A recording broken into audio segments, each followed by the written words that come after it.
Bu Ya, Ani, ya, ya, kita sepakat bahwa pada saat ini ada dua ujian bagi leader ya.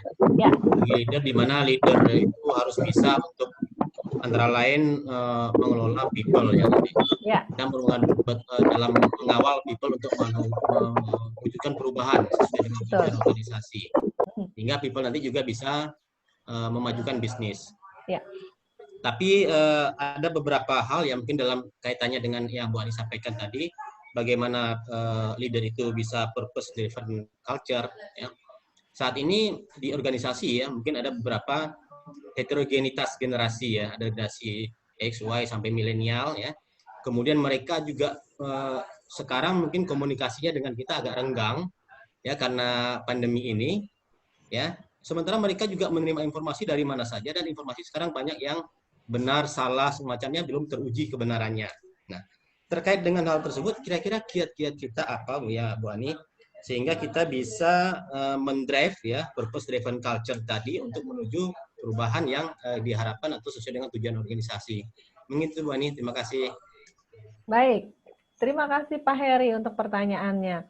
Ya, memang sekarang permasalahannya kompleks ya. Selain akibat dari pandemi, kemudian masalah yang sebelumnya tentang generasi antar generasi dan ini Ya, akan terus terjadi gitu ya.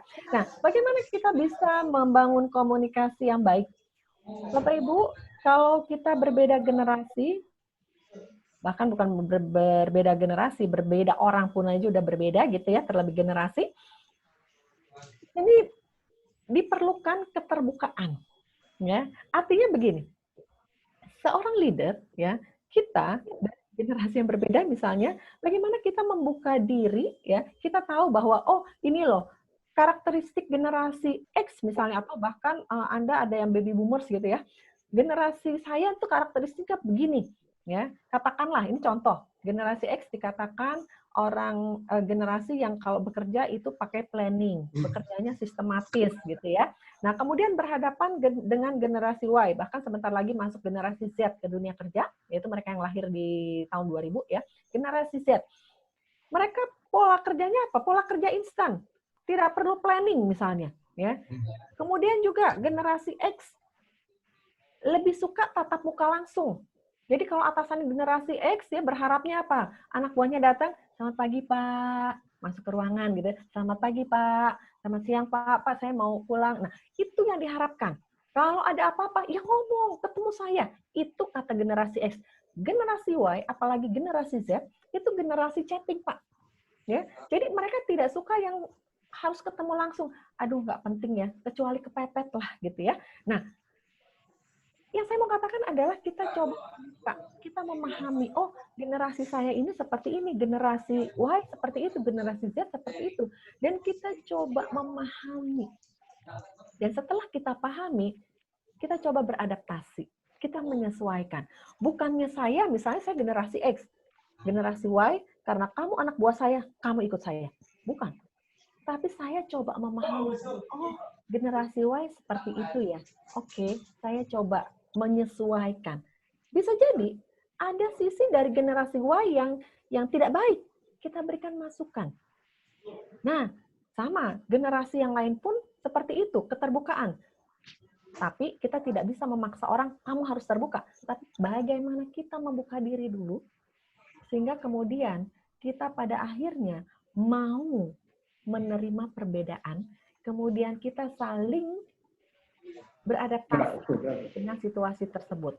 Nah, kalau tadi dikatakan, wah informasinya dari mana-mana ini banyak, kitalah yang memberikan contoh bahwa setiap informasi harus kita saring. Jadi sebagai leader jangan sampai kita mengatakan sesuatu, kita cuma berdasarkan iya katanya, tapi kita tidak coba mencari tahu terlebih dahulu. Ini berbahaya. Kenapa? Sekali, dua kali, atau bahkan tiga kali leader menebar hoax ya atau menyampaikan sesuatu yang tidak jelas kebenarannya. Mungkin pertama kali anak buah bilang, oh ya. Kedua kali, atasan nggak bisa dipercaya. Ketiga kali, mereka tidak percaya sama sekali. Begitu Pak. Jadi kita harus membuka diri kita untuk apa? belajar terus. Belajar dari sisi knowledge, ya, informasi yang masuk kita coba saring, kita pilah, dan kita cari kebenarannya. Dari sisi skill, kita juga harus terus belajar, sehingga pada akhirnya kita bisa membangun kerjasama yang baik dengan generasi yang berbeda. Gitu Pak Heri. Oke, makasih luar biasa Mbak Ani, makasih. Sama-sama Pak, terima kasih. Baik, silakan. Mungkin ada yang lainnya.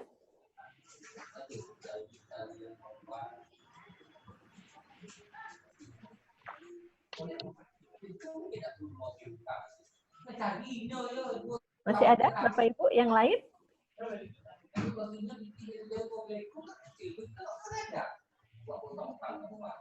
Baik, kalau sudah tidak ada, oh ada? Tidak ada ya? Saya masih berkesempatan, mungkin kalau ada.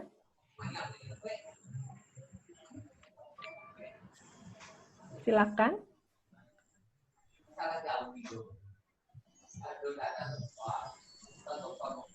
Ada lagi Bapak Ibu?